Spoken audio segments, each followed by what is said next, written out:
নমস্কার সবাইকে, আশা করি আপনারা সবাই ভালো আছেন। মহুয়ার নতুন আরেকটি ভিডিওতে আপনাদের সবাইকে জানাই অনেক স্বাগত। এখন বাজে সকাল 6:45 মতন, আর এখন থেকেই আমি আমার ভিডিওটা শুরু করলাম। সকালে উঠেই চলে এসেছি বাইরে, নেব কটা বাসক পাতা। বেশ কয়েকদিন হলো ডোডোর খুব কাশি হয়েছে, তাই জন্য ওকে বাসক পাতার রস খাওয়াবো। আমি সবার প্রথমে ওর কাশি হলেই আগে ওকে বাসক পাতার রস খাওয়াই, যদি না কমে তারপর ওষুধের দিকে যাই। আর এই বাসক পাতার গাছটা অনেক ছোট্ট কেনা হয়েছিল নার্সারি থেকে, তারপর আদর যত্নে এত বড় হয়েছে। ডোডোর তো ছোটোবেলা থেকেই ঠান্ডার ধাঁচ, তাই জন্য এই বাসক পাতার গাছটা অজয় নার্সারি থেকে নিয়ে এসেছিল। তারপর যখন আমরা বাড়ি ছেড়ে চলে আসি, তখন ও সমস্ত গাছ যেগুলো বেচে দিয়েছিল ভেবেছিল বাসক পাতার গাছটাও দিয়ে দেবে, কিন্তু আমি এটাকে দিতে দিইনি। বলছিল কোথায় যাব, আবার এই গাছটাকে সাথে করে নিয়ে যাব। আমি বললাম হ্যাঁ, যেখানে যাব সেখানে এই ছোট্ট গাছটাকে রাখার জায়গা নিশ্চয়ই হয়ে যাবে। আর এই গাছটা আজকে অনেক বড় হয়ে গেছে।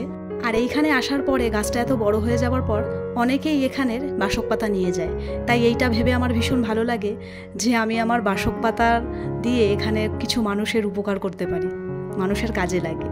তো সেইটারই রস এখন খাইয়ে দেবো, একটু মধু দেবো, আর বাসক পাতাগুলোকে ভালো করে থেতো করে নিয়েছি, ধুয়ে নিয়ে আর ডোডোকে এটা খাইয়ে দেবো। ভীষণ উপকারী, খুব তাড়াতাড়ি কাজ হয় এটাতে, তাই কাশি হলে খুব একটা ওষুধের দিকে আমি যাই না।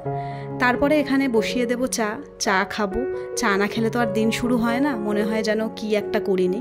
তাই আদা আর গোলমরিচ দিয়ে একটু চা খাবো। গলাটাও একটু ব্যথা রয়েছে, এখনও পুরোপুরি কমেনি, তাই জন্য একটু চা খাবো। ব্রেকফাস্টে আজকে বানিয়েছিলাম ছাতু, তো আমি তো ছাতু খাবো না, তাই ভাবলাম একটু ব্রেড বাটার খাই, অনেক দিন খাই না।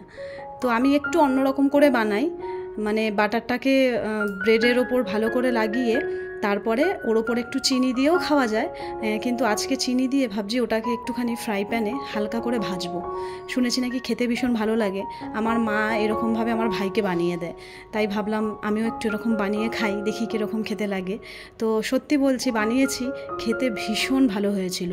মানে হালকা হালকা ওপরটা ব্রাউন হয়ে গেছিলো, আর একটু মানে ক্রিস্পি টাইপের হয়ে গেছিলো, ভালো লাগছিল খেতে। আর তার সঙ্গে একটু আম নিয়েছি আর কলা অল্প একটু নিয়েছি। তো এটা দিয়ে আজকের ব্রেকফাস্টটা করব। খেতে কিন্তু ভালোই লাগছে, বেশ নোনতা নোনতা, মিষ্টি মিষ্টি, আর মাঝখানে মাঝখানে আম আর কলাটা যখন খাচ্ছি সত্যি ভালো লাগছে। একঘেয়ে খেতে খেতে তো ভালো লাগে না, তাই মাঝে মধ্যে নিত্য নতুন খেতে বেশ ভালোই লাগে। তারপরে একটা বিশাল বড় কাজ নিয়ে বসেছি। কাল গেছিলাম ভিডিও করতে ডান্সে, যে আমি শর্টস আপলোড করি। তো যেখানে গেছিলাম সেই পার্কে পুরো শাড়ির মধ্যে চোচ কাটা টাইপের কিছু একটা বলে, সেগুলো পুরো ভর্তি হয়ে গেছিলো, তাই বসে বসে ছাড়াচ্ছিলাম। আর তার সঙ্গে ছোটোবেলার কথা মনে করছিলাম। ছোটোবেলায় যখন খেলতে যেতাম বন্ধুদের সাথে মাঠে, তখন এরকম জামা কাপড়ের মধ্যে পুরো ভর্তি হয়ে যেত, আর মা বলতো বসে বসে সবগুলো ছাড়াবি।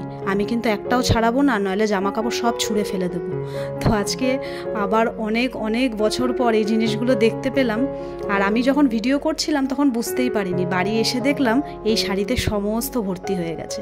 তাই কালকে আর করার সময় পাইনি, তাই এখন নিয়ে বসে ওগুলো সারলাম। তার পাশাপাশি রুমটাকেও ভালো করে ক্লিন করে নিলাম। এটা তো প্রত্যেক দিনের কাজ, তাই আজকে আর সমস্ত কিছু কাজ দেখালাম না। এরপর সোজা চলে এলাম রান্নাঘরে।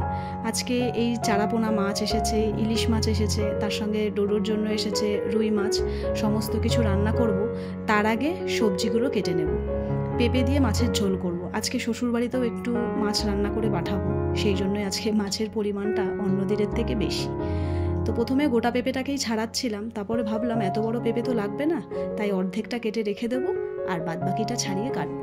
আর এত বড় পেঁপেটাতে একটা মাত্র দানা, একটা পেঁপেতে তো ভর্তি ভর্তি দানা থাকে।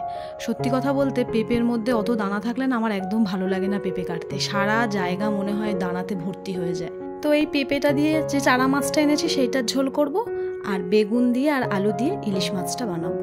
তো একে একে আমি সব সবজি কেটে নিয়েছি, মশলাও করে নিয়েছি। না, এখানে সমস্ত কিছু রেডি হয়নি, এখনও শিলে মশলা বাটবো ইলিশ মাছটার জন্য।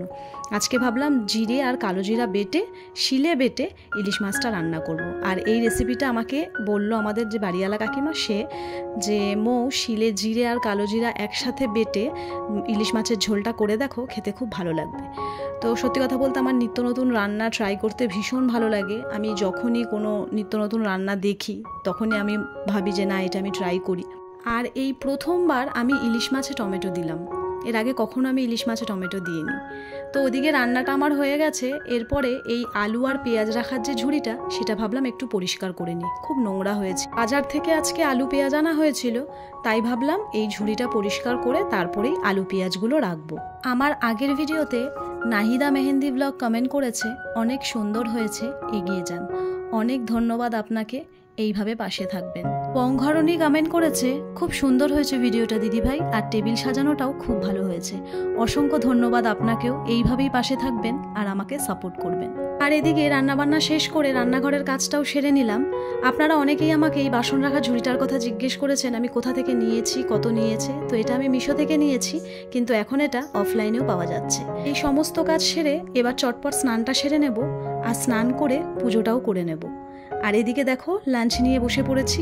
এই হলো আজকের মেনু। তাহলে চলো চটপট খাওয়া দাওয়াটা সেরে নিই। লাঞ্চ তো কমপ্লিট হয়ে গেছে, এখন চটপট রেডি হয়ে নেব।